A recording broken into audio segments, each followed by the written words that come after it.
It has now been confirmed that a chemical weapon was used in an attack on a Damascus suburb last August. This triggered intense diplomatic activity and, in less than a month, the international community obtained a commitment from the Syrian president to destroy the country's chemical weapons stockpile. The MSF team based in the Aleppo region shared their thoughts with us.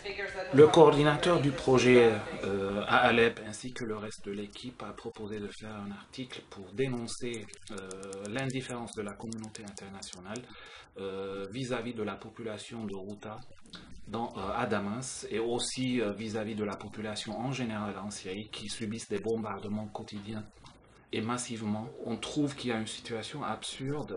D'un côté, il y a une communauté internationale et notamment la Russie qui est capable d'imposer au gouvernement syrien la destruction de leur arsenal chimique, mais en même temps cette communauté internationale et notamment la Russie est incapable d'imposer au gouvernement syrien l'acheminement de l'aide humanitaire dans le Ghouta à Damas où il y a des dizaines de milliers de populations qui sont bloquées sans assistance humanitaire.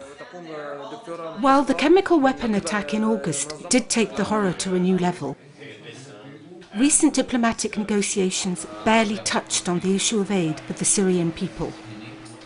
Depuis le début du conflit, le gouvernement syrien bloque toute aide humanitaire régulière, en tout cas,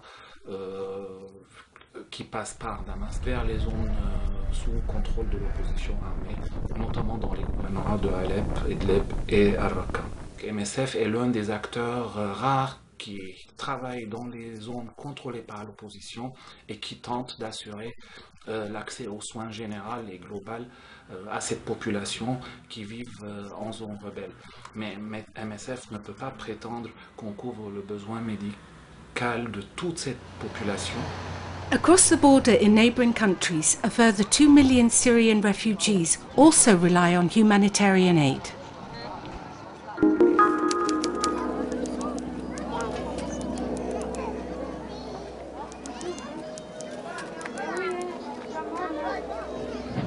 In North Kivu, population movements are never ending.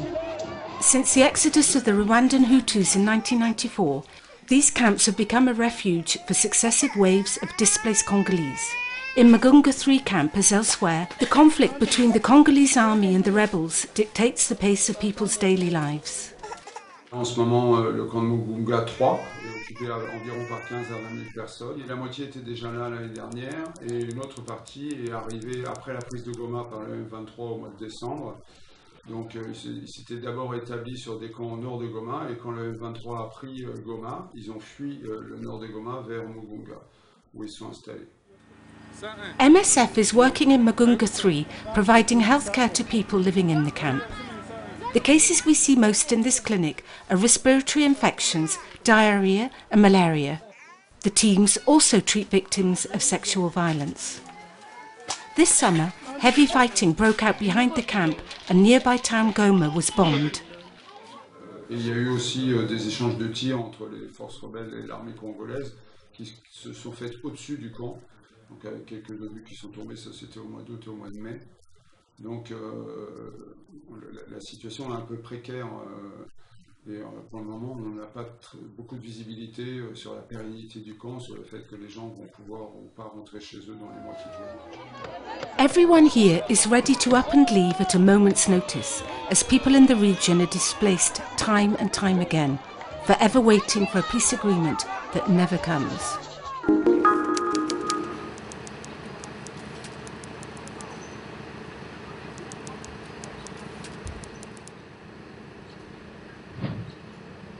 Druyar Hospital. A patient arrives in an ambulance, yet another road accident casualty, one of the main causes for admission here.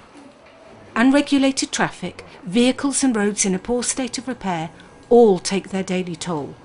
Initial x-rays show that this woman has fractured her ankle. Some 50 people come to the emergency room every day and half require surgery. Apart from road accidents, patients have usually fallen victim to gun and knife crime. Here in the operating theatre is a young woman, also injured in a road accident. Several surgeons work together to try and save her leg. We've just performed a procedure using a fairly multidisciplinary approach. The team included the orthopaedist, because it's an infected compound fracture, the plastic surgeon, and myself, the vascular surgeon. It was a complicated procedure. The three of us worked together in good conditions. Without this intervention, this young woman would have had to have her leg amputated. During their stay in Drouillard, which can last several weeks, patients receive psychological support and physiotherapy to give them the best quality of life possible when they leave.